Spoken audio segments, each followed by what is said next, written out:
Ya pemirsa, jadi kita sudah mulai masuk ke bulan yang akhirnya berber ya. Ini biasanya sudah mulai masuk musim penghujan ya Marcel. Tapi waspada banjir nih pemirsa kalau sudah mulai masuk ke musim hujan. Karena pada Selasa kemarin kita lihat ya Jakarta juga diguyur hujan lebat hampir rata di beberapa wilayah. Dan akibatnya sejumlah arus jalan tergenang banjir setinggi 30 hingga 50 cm.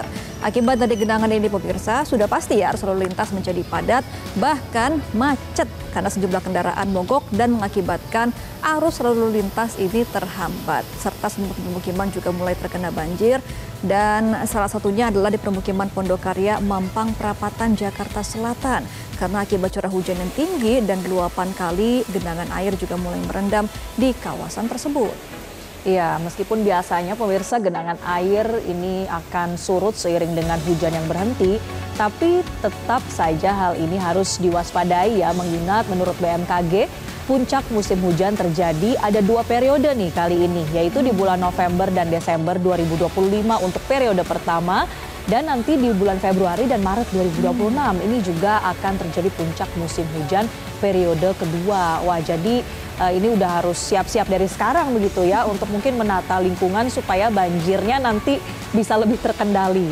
Begitu. Drainase air terutama nih ya Marcel ya, di sekitar rumah harus baik karena kalau enggak walaupun hujannya berhenti tapi jadi genangannya nggak surut-surut gitu. Betul. Nah, dan terkait dengan kesiapan pemirsa, ini ada Menteri Dalam Negeri Tito Karnavian yang pada hari Senin 18 November kemarin ini menyampaikan upaya mitigasi perbaikan pada titik curah hujan tinggi untuk mobilitas masyarakat jelang Natal dan Tahun Baru.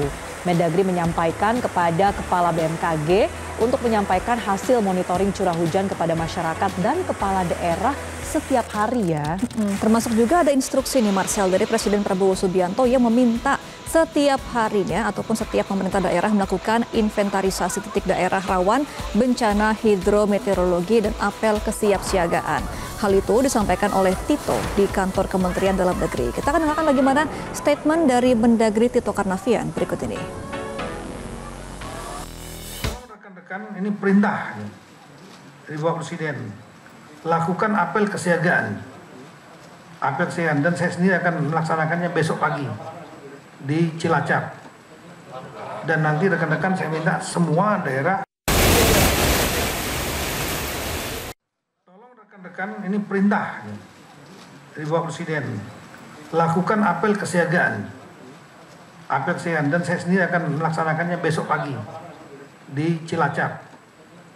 Dan nanti rekan-rekan saya minta semua daerah melakukan apel kesiagaan yang diikuti oleh semua stakeholder, baik pemerintah, relawan, dan lain-lain, dengan kesiapan barang-barang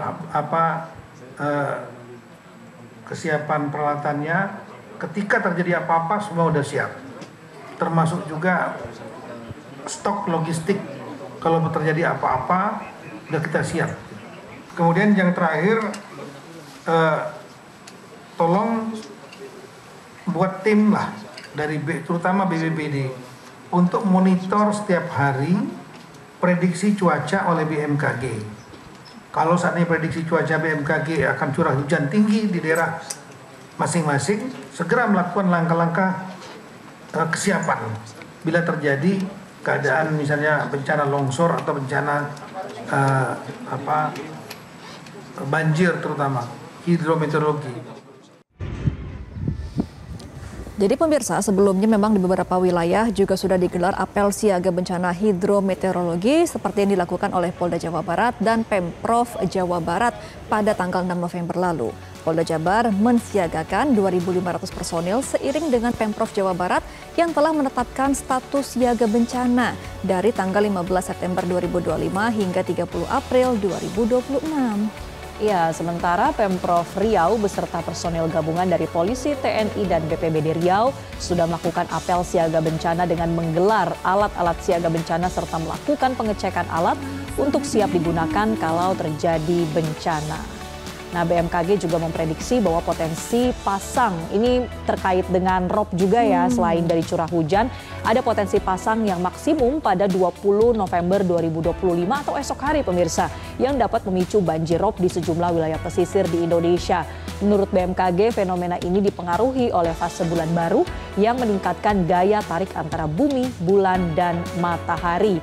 Ini dia ada beberapa titik yang berpotensi terjadinya rob ya, sesuai dengan prediksi BMKG.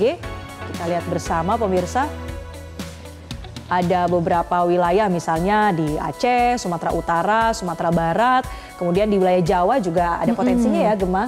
Bahkan di Jawa hampir seluruhnya ya. Seluruhnya. Ini memiliki potensi banjir rob. Jadi bagi para pemirsa yang tinggal di daerah pesisir begitu ya, harus tetap siaga jika terjadi curah hujan dan juga ada pasang. Jadi mengakibatkan banjir rob. Nah ini juga ada potensi gangguan juga ya untuk aktivitas pelabuhan dan juga hambatan pada kegiatan perikanan masyarakat. Dan sebagai langkah mitigasi, BMKG juga sudah memastikan informasi banjir rob ini sudah disampaikan melalui seluruh kanal resmi. Jadi jangan percaya hoax ya kalau ada jarkom-jarkom yang tidak jelas untuk sumbernya. Oke. Jelajahi cara baru mendapatkan informasi. Download Metro TV Extend sekarang.